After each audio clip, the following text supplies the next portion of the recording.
Traumas esses que, na grande maioria das pessoas, se originam dentro de casa, através de relação com pai, mãe, familiares. E aí eu diria que uma porcentagem de 10% dos traumas das pessoas, elas enfrentam fora de casa, por exemplo, escola, rua, amizade, trabalho e por aí vai. Mas a grande maioria da origem dos traumas é a nossa casa.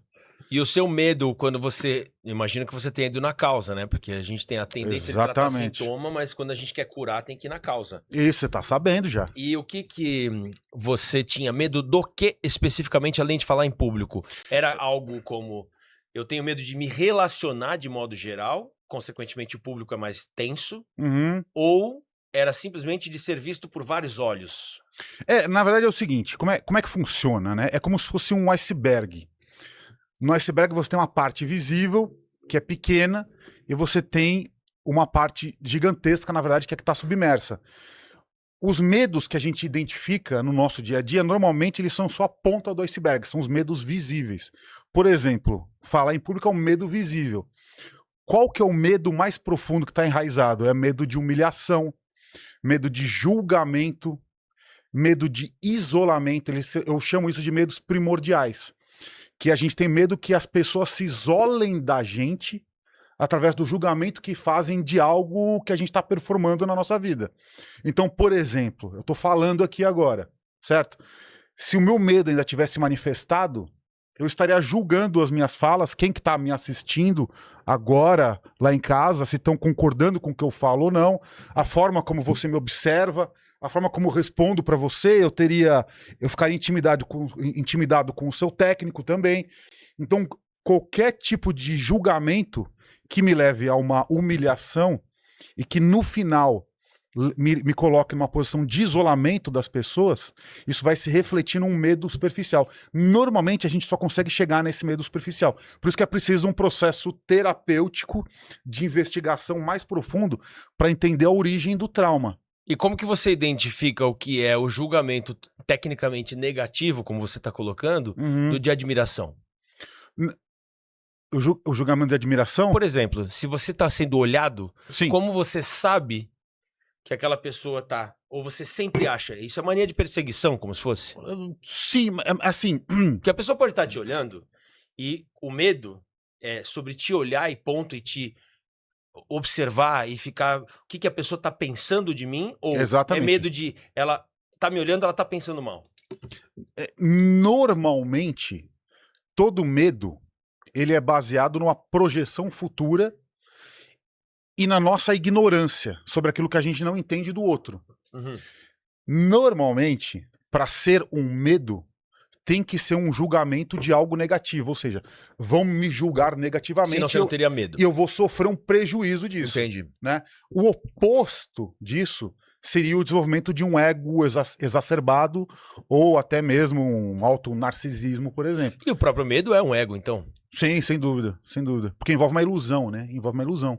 E como é que você descobriu isso em termos de... Você foi até o teu trauma, então? Sim, foi até o meu trauma. E qual era? Na infância, na escola. Meu trauma na infância, ele começa de uma forma muito violenta para mim, quando um professor me pede para apagar a lousa. Isso eu acho que deve ser na 5ª ou na 6ª série. Simplesmente o professor, no final da aula, ele pedia, pô, você, apaga a lousa. Daí o aluno ia lá, apagava. O professor pediu, Ale, apaga a lousa. Na hora eu congelei na carteira. Quando eu congelei, todo mundo começou a me olhar. Aí eu já comecei a ter reações físicas, isso na 5ª série, 5ª, 6ª série no máximo. E eu já percebi que o meu corpo inteiro retraiu. E eu comecei a olhar no olho de cada coleguinha meu ali, e a sensação que eu tinha era essa, tá todo mundo me julgando. Tá todo mundo me julgando negativamente. E eu entrei numa posição de auto-humilhação ali na sala. Começou ali, meu trauma. Mas por que você congelou, se você ainda não tinha tido um trauma? Exatamente, esse que é o ponto. Eu congelei porque eu já carregava em mim, dentro do ambiente familiar, uma cobrança muito forte por resultado, que vinha do meu irmão, que vinha do meu pai. Então, eu já estava ali, já tinha Medo de errar. uma estrutura de opressão familiar oculta que se manifestou em um evento traumático na escola. Entendeu? Poderia não ter se manifestado, mas se manifestou. E aí, o que eu lembro e que eu conto em palestra, inclusive, que foi a pior vez, foi quando eu tinha que apresentar um trabalho na escola. Eu já estava um pouquinho mais velho, já devia estar na 7ª ou 8ª, e basicamente eu tinha que colar os cartazes na lousa. Aí eu fui até a lousa, colei meus cartazes. A lousa sempre foi uma coisa difícil para mim, né? Estar na frente, né? Exposto para os outros. Eu fui colar os cartazes na lousa. Aí quando eu terminei de colar o cartaz, que eu tava de costas, eu virei para ver a turma, eu comecei a passar mal assim na hora. Estômago embrulhou, intestino, estômago. Eu saí correndo pro banheiro, aí vomitei no banheiro e eu comecei a ter uma crise de pânico. Eu me tranquei no banheiro e comecei a ter uma crise de pânico. E aí o que aconteceu? A crise foi tão forte que a musculatura do braço, da mão, os músculos da mão, eles começaram a travar. Ele começou a meio que se curvar. Atrofiar, assim, pra dentro. Aí fechou, o braço todo fechou assim, ó. Dentro do banheiro. E aí todo mundo começou a me procurar e a maçaneta, era uma maçaneta que era uma bolinha. Aí o meu dedo tava tão duro que eu não conseguia segurar na maçaneta pra abrir. De tanto que travou a minha mão. De tão rígida que ficou a musculatura. Então daí você imagina. Você imagina o nível do trauma. E todo mundo correndo pela escola, e eu via pela porta do banheiro as pernas assim, das pessoas. Cadê o Ale? Cadê o Ale? Cadê o Ale? E eu só ouvindo e travado. Nem sem falar nada também. Não conseguia falar nada, paralisado, e só imaginando assim, meu Deus, minha vida acabou.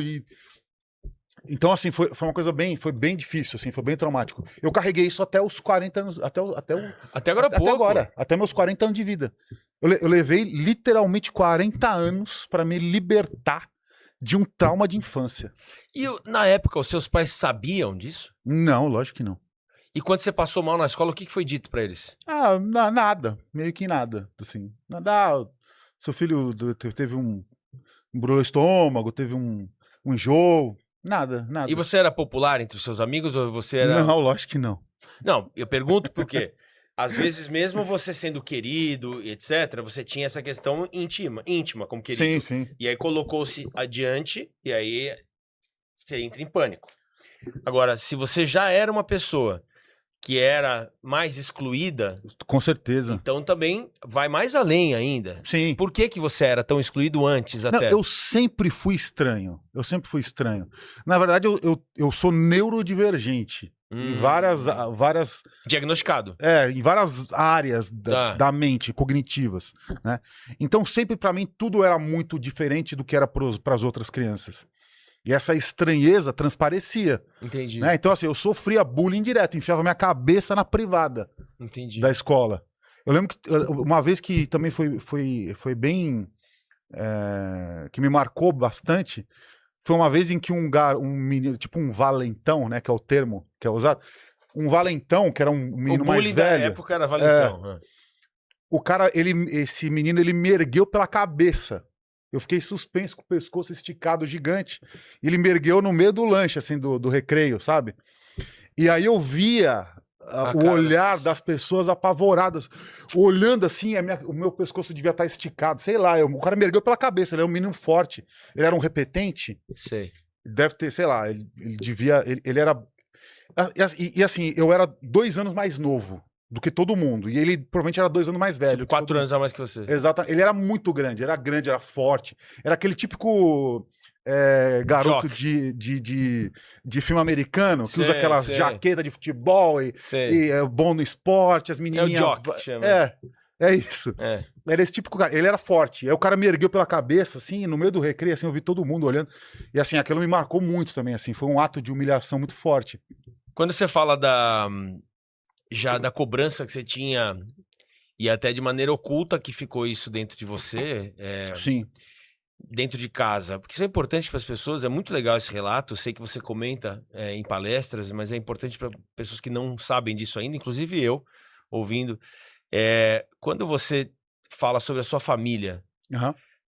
você tem uma relação legal, sempre foi uma relação boa. O que que era essa cobrança? Era algo que nós, como pais, temos que nos preocupar de fazer sem sequer saber que a gente está fazendo?